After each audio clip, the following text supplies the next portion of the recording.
Now, using our 3 steps, let's break this down. Now, this question is asking for the incorrect patient statement for the key problem: patient newly diagnosed with a latex allergy. We're checking for understanding and management. So the biggest thing I'm thinking here is avoid latex and allergic reactions. So the solution we're looking for are statements that reflect the patient doesn't understand the allergy here. So we're basically looking for the wrong stuff here. So option number 1, we have to skip, since an allergy to latex increases the allergy to foods like avocados, kiwis, and even fish products, if you guys didn't know that. And option number 2, we have to choose. Is the correct option here because it's incorrect. So gloves and condoms contain latex. So guys, we need to educate that patient further here.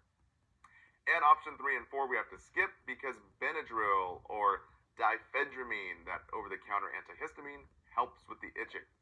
And option 4, guys, an EpiPen is needed in case of anaphylaxis reaction. Okay, that wraps it up. For more details.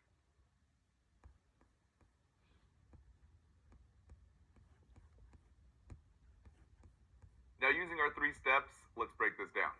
This question is asking for you to select a patient. For the key problem, need droplet precautions. So guys, we're already thinking here: droplet, respiratory issues, and the memory trick. Droplet is our acronym, PIMP, like that old show, Pimp My Ride. Droplet precautions. So we're thinking P is pertussis, I is influenza, and M is meningitis, and P is for pneumonia. Now, the solutions we're looking for are patients that have respiratory issues here. So option number 1 is incorrect. Guys, C. diff is not a respiratory issue, it's a contact issue. Option 2, the flu is droplet precaution. So think influenza is respiratory. And option 3, MRSA is a contact precaution. So that's incorrect. Now, option 4 is correct. Pertussis is that droplet precaution. And option number 5, herpes zoster, also called shingles. Guys, that's an airborne and contact precaution there. So, not really a droplet precaution. Okay, that wraps it up. For more details and test tips,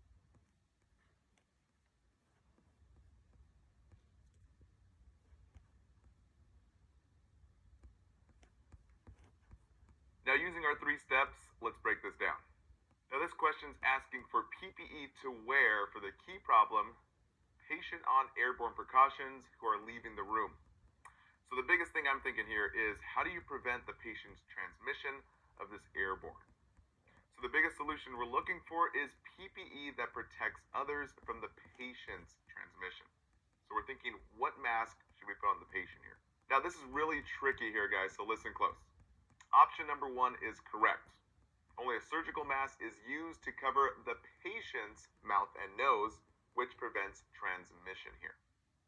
Now this is really tricky because, technically speaking, according to the CDC, healthcare workers are allowed or required to wear N95 masks.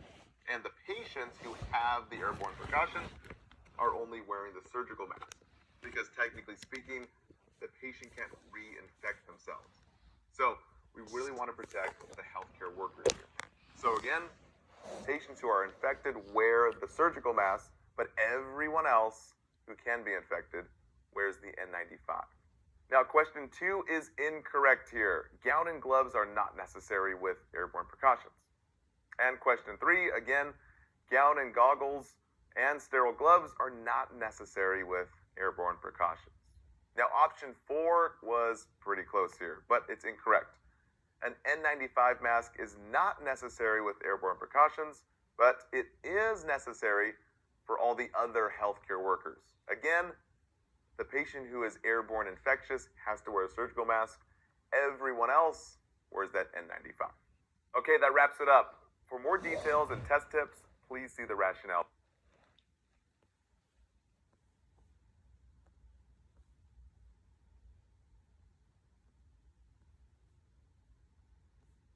Now, using our 3 steps, let's break this down.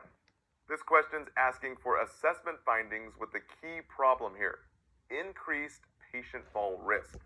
So immediately we're thinking meds, mental status, and even advanced age. So, solution we're looking for are factors that can contribute to a possible fall. So, option number 1 is incorrect. Lung cancer doesn't increase a fall risk. Guys, the patient can walk okay if they had lung cancer. Now, option number 2 is correct here, guys. Joint mobility increases the risk for a fall. If you can't move normally because of your joints, you have an increased risk.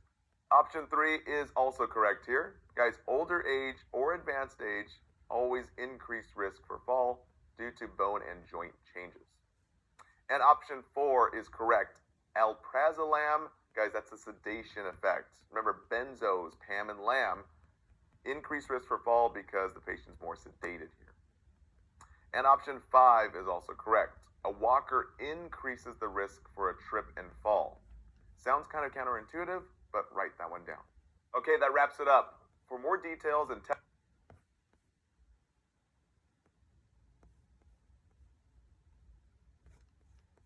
now, using our 3 steps, let's break this down. This question's asking for nursing interventions for the key problem, decreased risk of aspiration for a patient with a new trach. And the patient's alert and oriented ×4 here. So the biggest thing I'm thinking about is positioning and airway. So solution we're looking for are actions that will reduce the chance of aspiration. So option 1, it's harder to swallow with the cuff fully inflated, so that's incorrect. Now option 2 is our correct option here. Deflating the cuff makes it easier to swallow, making sure that food is going down the right tube here. Now option number 2 is incorrect. No restriction to only soft or full liquids. Guys, full liquids actually increase the risk for aspiration. And option 4, sitting up is okay. That decreases the risk for aspiration. Okay, that wraps it up.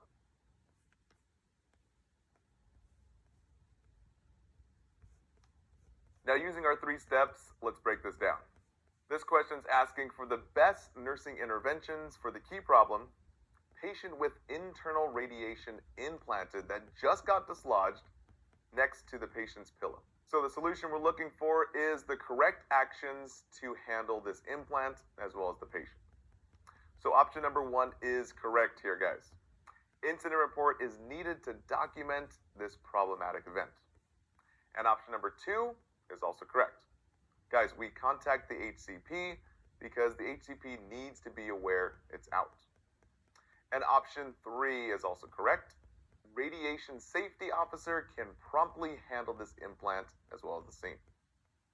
And option 4 is incorrect. Guys, we never insert this type of radiation. It's outside of our scope, and technically we don't touch it. Now option 5 and 6 are correct here. We remove the patient who is exposed to this radiation. And option 6, forceps are used to move that implant into a lead container to secure against any radiation here. Okay, that wraps it up. For more details and test tips, please see the rationale below.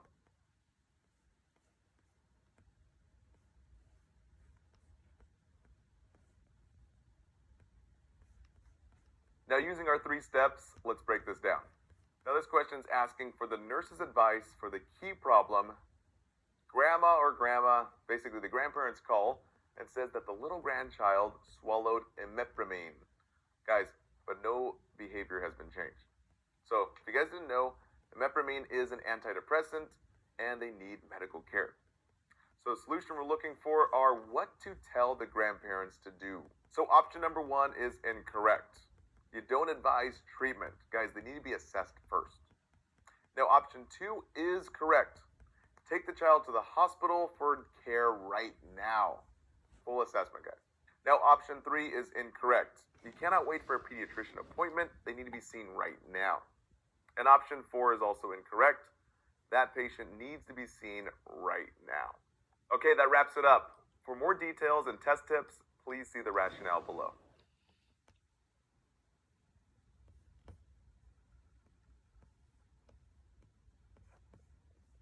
Now, using our 3 steps, let's break this down. So this question's asking for the priority action, or basically what to do right now for the key problem, patient who's walking down the hallway and has a huge, massive grand mal seizure. So the biggest thing we're thinking about before looking at the options are safety. So guys, move objects and do not restrain anyone who's having a seizure. Second thing we're thinking about is airway. Always sideline position, so no drool is aspirated into the lungs. So the solution we're looking for are things to address the patient's problem and prevent these worst possible outcomes. So option 1 is correct. Help move objects out of the way to prevent injury, especially for seizure patients, guys. Anyone who's having a seizure, move the objects. Now option number 2, patients should not be restrained. Guys, just keep them safe. Don't try to hold them down. And option 3 is incorrect. Guys, no tongue blades, nothing inside the mouth since a patient has choked on it, and now we don't do that anymore. Now option 4 is incorrect. Patient should be placed on the recovery position, basically on their side, so they don't breathe in any drool into their lungs. And option 5 is correct. We always help the patient to the floor safely to prevent injury. Okay, that wraps it up.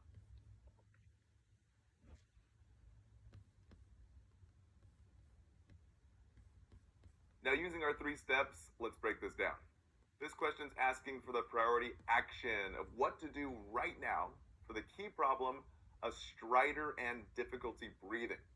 So guys, the biggest thing we're thinking before looking at the options, stridor, difficulty breathing, are ABCs, priorities here. So we're thinking airway obstruction, assessing the patient. So, solution we're looking for is assessment before an intervention here. So, option number 1 is incorrect. Before applying a breathing treatment, again, contact precautions are always needed. So technically speaking, this question was a little bit tricky because option 2 is correct here. We always put PPE on if the option presents itself. So, guys, we always prevent contamination and prevent contact precautions by, putting PPE on first. Now, option 3 and 4 are incorrect. Before we listen to the lungs and contact the patient, we need to have protection.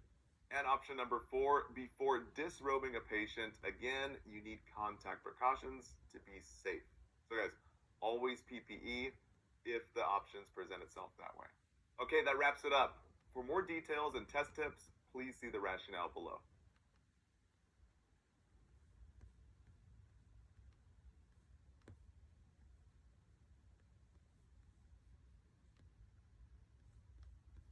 Now, using our 3 steps, let's break this down. Now, this question's asking for the priority action, or basically what to do for the key problem. You're preparing a patient for the amputation of a right arm. So the biggest thing we're thinking here is consent. The site is marked. Make sure you get the right arm, as well as people. So what we're looking for are actions to do right now to prevent the worst potential outcome for the patient. So option 1 is correct. Informed consent is needed, or no surgery can take place. Now, option 2 and 3 are incorrect. Fasting is needed, but guys, not 24 hours. That's way too long. And option 3, incorrect.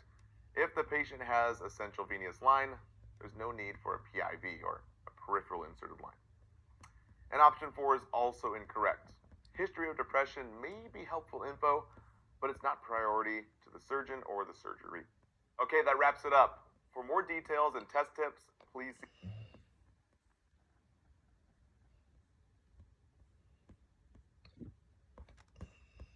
Now, using our 3 steps, let's break this down.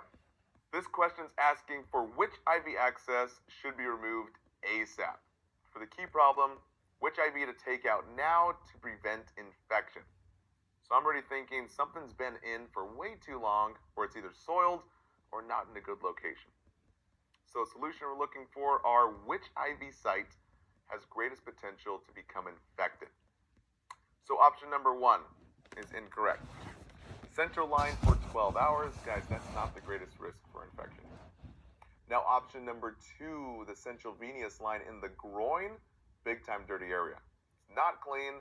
36 hours is a long time that has the greatest risk for infection here. And option 3 and 4 are incorrect. Implanted triple lumen placed 5 days ago, not the greatest risk for infection. And option 4, a PICC line that was just placed, again, not really a big risk for infection. Okay, that wraps it up. For more details and test tips, please see the rationale below.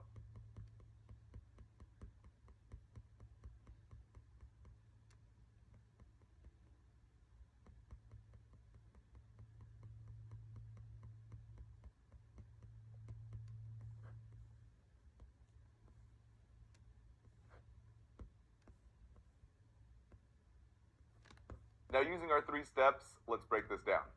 This question's asking to choose a patient for the key problem, the most at risk for hospital-acquired pneumonia. So the first thing I'm thinking is immunocompromised, advanced stage, or a patient on a ventilator. So the solution we're looking for is the patient at greatest risk with the most risk factors to get this infection. So option number 1 is incorrect. A young patient is not hospitalized long, so guys, those are 2 very low risk factors there. Now option 2 is incorrect. Again, we have a young patient that has a new arrival. So again, little to no risk factors for increased susceptibility for pneumonia infection. Now option 3 is a little bit closer, but it's still incorrect.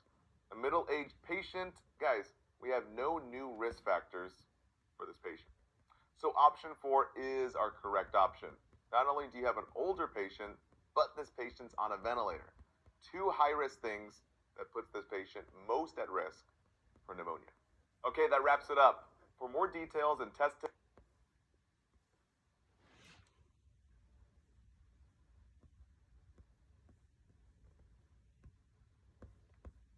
now using our 3 steps, let's break this down. This question asks for instructions to include on the key problem, teaching about fall prevention measures.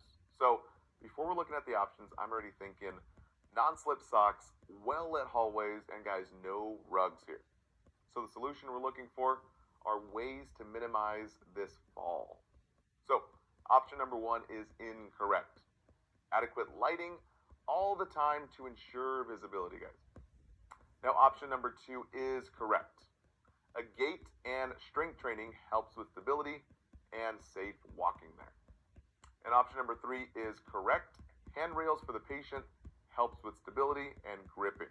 And option number 4 is incorrect here. Rounding on patients should be done hourly. Now option number 5 is correct. Non-skid shoes and socks to prevent slipping and falling here. Okay, that wraps it up.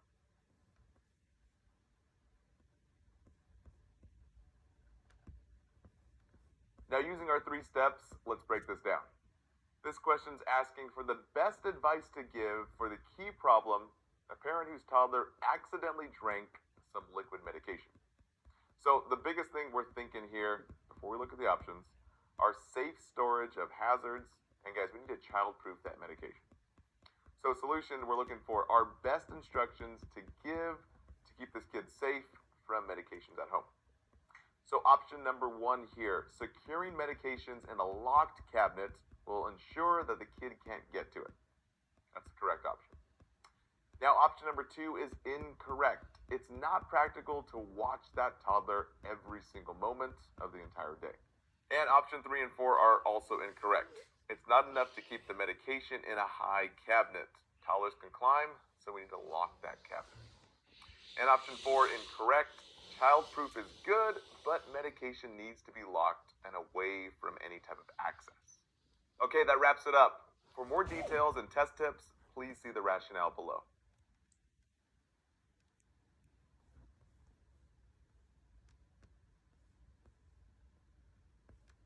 Now using our 3 steps, let's break this down. Now this question is asking for the correct PPE to use for the key problem, caring for a patient with pertussis. So guys, the first thing you should be thinking about is pertussis is contagious. It's a droplet precaution, so there's no need to use N95. So the memory trick we use for droplet precaution is PIMP. Remember, P for pertussis, influenza, M for meningitis, and P for pneumonia, or what I call pneumonia. So the solution we're looking for is the correct PPE for this droplet precaution. So option number 1 is incorrect here. A gown and N95 mask, sure, that's contact and airborne, but not droplet.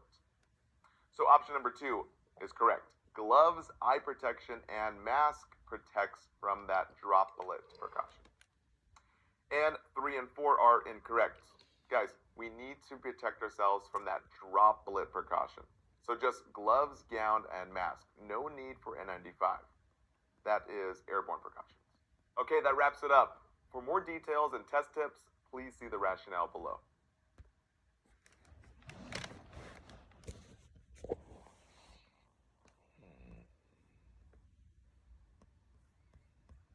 Now, using our 3 steps, let's break this down.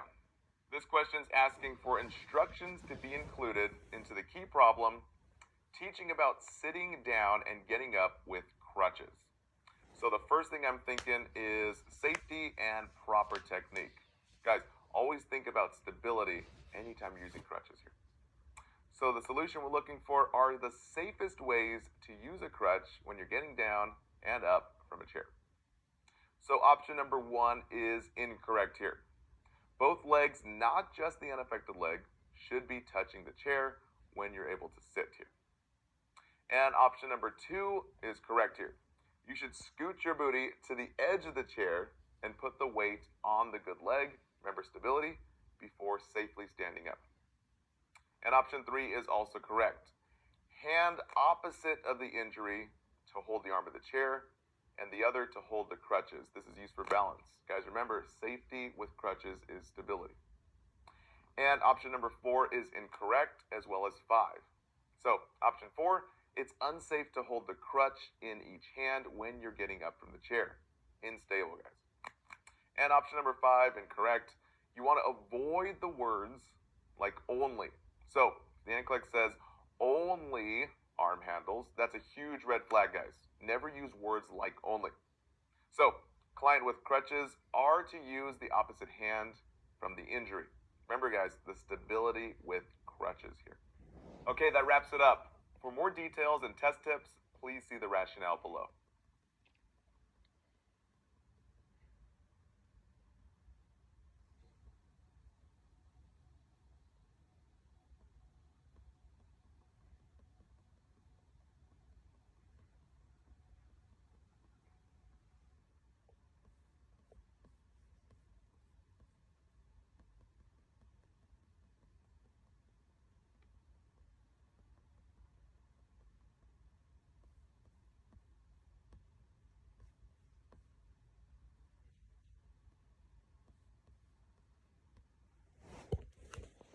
Now, using our 3 steps, let's break this down. This question is asking to choose a patient for the key problem who doesn't need special isolation precautions. So we're immediately thinking there's nothing transmissible. So a solution we're looking for are patient who won't spread germs here. So option number 1 is incorrect. Guys, mumps is transmissible. Remember MMR, mumps, measles, rubella, so mumps are transmissible. Option 2 is strep. Guys, that's very, very transmissible. Now, option 3 is the correct option here. Negative cultures means no infection, not transmissible. And option number 4, lice is very transmissible here. Okay, that wraps it up. For more details and test tips, please see the rationale below.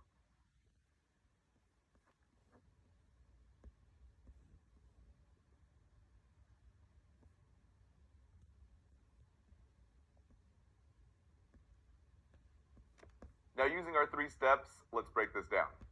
This question is asking for the correct nursing actions to do for the key problem. The nurse finds the patient who's fallen out of bed. So guys, this is a huge incident. So before we're looking at the options, we're thinking, how do we keep the patient safe for assessment? And how do we document the findings correctly? So the big solution we're looking for are the correct things to do for this patient.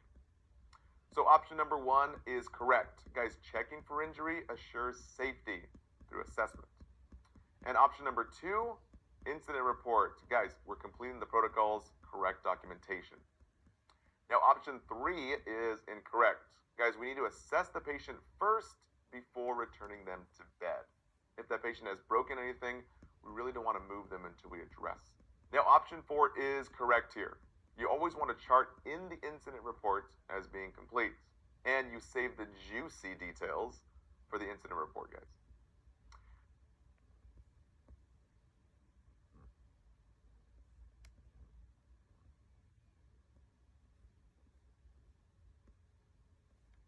Now, using our 3 steps, let's break this down. This question's asking for the most effective nursing action for the key problem, type 1 diabetic patient with a non-healing infection. So before looking at the options, I'm already thinking, ensure patient is doing the care, educate, and provide the right resources. So the solution we're looking for before looking at the options are the best ways to make sure home care is being done? So option number 1 is correct here. We're assessing the patient's motivation to do the care and assuring the care will get done. So guys, always do an assessment before an intervention here.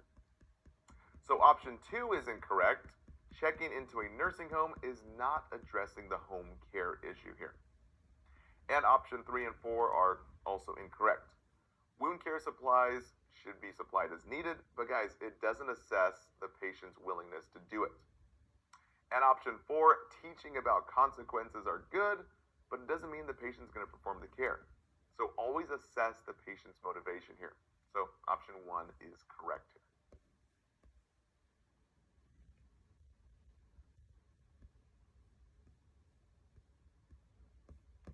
Now using our 3 steps, let's break this down.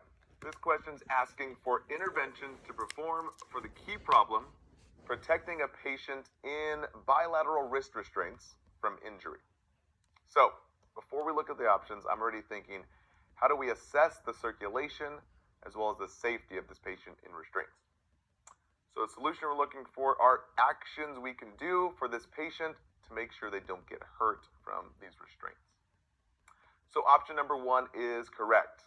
We release the restraints every 2 hours and reassess the need to keep the patient in those restraints. Now option 2 is correct. We need to check to see if the patient needs to use the restroom. Guys, we don't want to restrain this patient. They'll be holding their urine or stool, and they'll maybe fall if they're trying to get up. So always reassess. And option 3 is also correct. We're checking circulation here. If the restraints are too tight, they can lead to injury.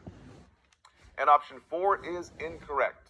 Restraints should not be taut, or basically tight. Guys, think circulation here.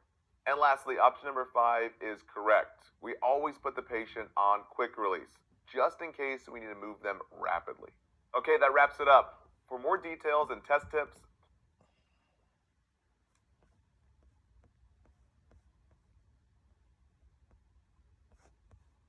now using our 3 steps, let's break this down. This question is asking for a priority action of what to report first. For the key problem, patient awaiting CABG that makes a statement. So the biggest thing we're thinking before looking at the options here, guys. Contraindication to surgery, we're thinking taking blood thinners or herbal supplements that could thin the blood, leading to a big bleed risk. So solution we're looking for are patient statements that could lead to the worst possible outcome here. So option 1 is incorrect, guys. Anxiety is normal and to be inspected. And option 2, a history of difficulty obtaining an IV is not technically urgent. And option 3, that one's our correct one. Clopidogrel, guys, that's an antiplatelet. This thins the blood. Huge bleed risk. So stop all 5 to 7 days before surgery. Guys, write that down. That's a big NCLEX tip. You should be stopping anything that thins the blood 5 to 7 days before surgery. And option number 4 is incorrect here. Last eating at 6 p.m. or having dinner at 6 p.m., the patient should be NPO for a set time before surgery. And there's no indication what time surgery was scheduled for. So guys, just be careful with those types of questions. Okay, that wraps it up. For more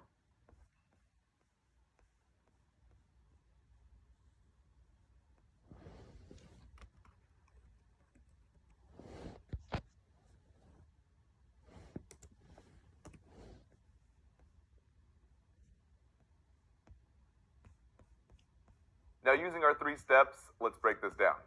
This question's asking for the correct order for the key problem here, drawing blood from that central line. So guys, the biggest thing I'm thinking about is safety, preventing infection. Technically, it's a knowledge-based question. So the solution we're looking for are step-by-step instructions for this procedure of getting blood from the central line. So the first thing we should do is option number 2. Guys, we always wash hands before any procedure, really. Then we put on clean gloves before touching that line. Guys, central venous catheters, huge risk for infection. Then we do option number 4, making sure the hub is clean before accessing it. Then here's a big key one. Draw and discard the first 10 milliliters, or basically 10 mLs of blood from the line. Then we collect the blood and place it in the bag. And then very lastly, guys, we clear the line with normal saline and Heplock that line. Okay, that wraps it up. For more details and test tips, please see the rationale below.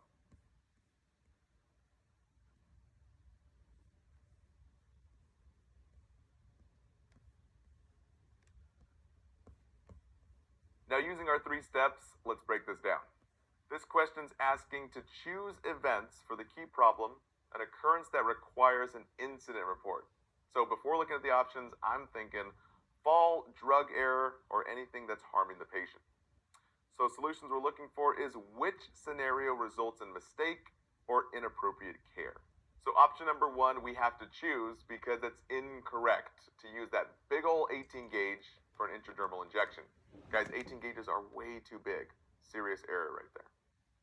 Now, option 2, this medication is bad for pregnant patients. Guys, technically it's a category X drug, which can be harmful to the fetus.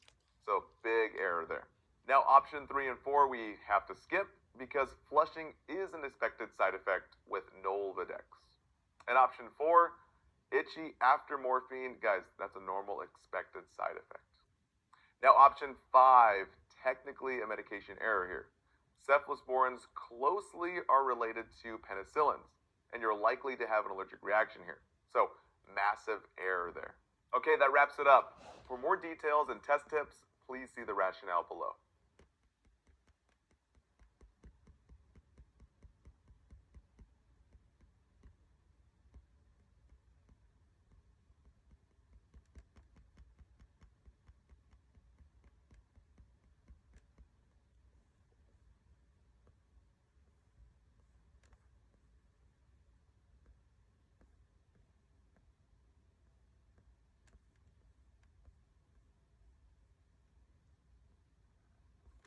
Now, using our 3 steps, let's break this down.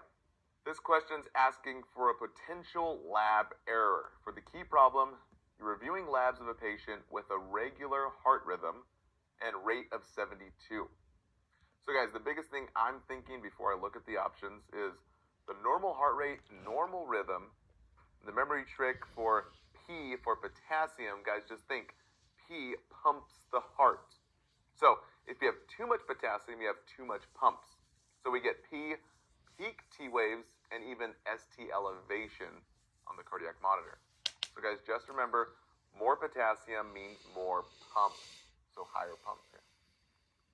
So the solution we're looking for are lab findings that wouldn't be seen in this normal cardiac assessment. So option number 1 is incorrect. Guys, calcium level is normal. And option 2 is incorrect because creatinine level is a little bit high. We're just thinking renal problems. And option 3 is also incorrect. Glucose is a little high. We're just thinking hyperglycemia here. But option 4, remember, P for potassium is P for priority. So potassium is high. We're just thinking cardiac arrhythmias because that was included in the question. And it's not likely to have a regular rhythm and heart rate. So we have to choose number 4 here. Okay, that wraps it up.